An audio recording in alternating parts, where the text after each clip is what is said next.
आज का हमारा टॉपिक है फंडामेंटल ऑफ नर्स का क्वालिटीज़ ऑफ अ नर्स, यानी कि एक नर्स की क्या क्या सिफ़ात, क्या क्या खूबियाँ या क्या क्या खुसूसियात होती हैं।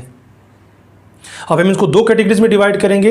एक वो जो प्रोफेशनल नर्स होते हैं, वो इन क्वालिटीज़ को अपनाते हुए आगे अपने जो मुख्तलिफ हॉस्पिटल में होते हैं वो काम कर रहे होते हैं, और दूसरे वो जैसे कि आप यानी कि स्टूडेंट नर्स।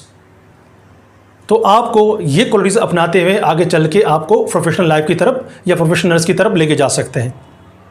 यही क्वालिटीज़ तो हैं जो आगे चल के आपको टीम लीडर भी बना सकता है, आपको हेड नर्स भी बना सकते हैं, आपको सुपरवाइज़र बना सकते हैं, हेड यूनिट्स, और साथ में जाके आपको मैनेजर के पोस्ट भी दिलवा सकते हैं आपको। अब आप बोलेंगे कि ये क्वालिटीज़ हमें किस तरह ये आपकी जो जॉब्स दिलवा सकती हैं, क्योंकि जो आपका जो यही क्वालिटीज़ अपनाते हुए जो पेशेंट के साथ इंटरपर्सनल रिलेशनशिप होता है, जो डिस्चार्ज के दौरान या ड्यूरिंग एडमिशन होती है, वो आपका फीडबैक जाता है, और वही फीडबैक तो है जो आपको ये पोस्ट दिलवा सकता है।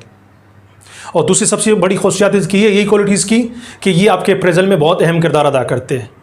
वो ऐसे जैसे कि आप ये क्वालिटीज़ अपनाते हुए जब काम कर रहे होते हैं तो आपके मैनेजर, आपके सुपरवाइज़र आपको ऑब्जर्व कर रहे होते हैं।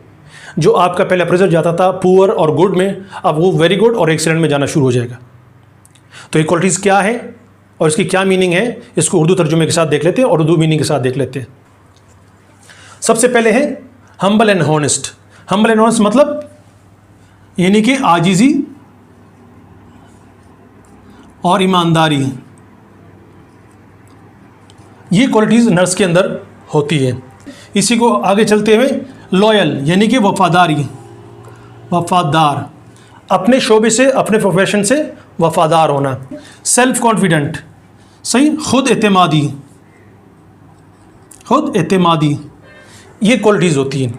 ठीक है। उसके बाद कोऑपरेटिव यानी कि ताउन करने वाला, मुख्तलिफ टीम के साथ, मुख्तलिफ जो आपके डिपार्टमेंट हैं उनके साथ ताउन करने।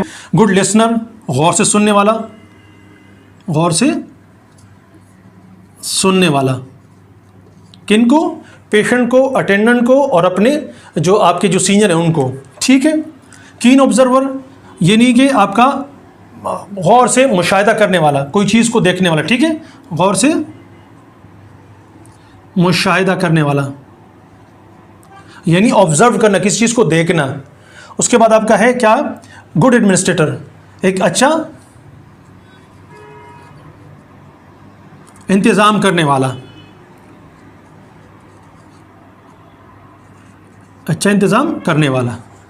उसके बाद आपका है गुड सुपरवाइज़र यानी कि अच्छा निगरान, अच्छा निगरान। उसके बाद हमारा है इम्पार्शल। इम्पार्शल का मतलब है गैर जानिबदार यानी कि न्यूट्रल लेना। ठीक है। किसी की तरफदारी नहीं करना है। इम्पार्शल का मतलब है गैर जानिबदार, गैर जानिबदार, इसको हम कहते हैं न्यूट्रल भी कह सकते हैं।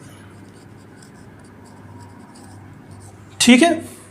उसके बाद हमारा है कैपेबल यानी कि लायक, अपने शोबे से, अपने शोबे में लायक होना। उसके बाद हमारा है रिस्पॉन्सिबल यानी कि जिम्मेदार, जिम्मेदारी होनी चाहिए, जिम्मेदार होता है वो। कॉम्पिटेंट यानी काबिलियत होनी चाहिए, काबिल। उसके बाद हमारा आता है अकाउंटेबल यानी कि जवाबदेह। एक होता है रिस्पॉन्सिबल, जिम्मेदार, और एक होता है अकाउंटेबल। ये आप अपने काम से काम के लिए आप जवाबदेह होते हैं। अगर कोई काम आप गलत करोगे उसका आपने जवाब दे देना है। ठीक है।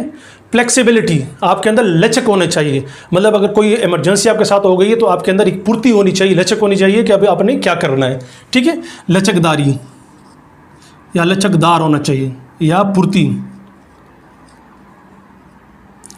एक होता है आपका एम्पैथी यानी हमदर्दाना, जैसे दिली हमदर्दी होती है उसकी। ठीक है। दिली हमदर्दी। और एक होता है सिंपैथी, ये होता है आपका एहसास, जिसको भी हमदर्दी कह सकते हैं, मगर इसमें और इसमें थोड़ा डिफरेंस है। ठीक है।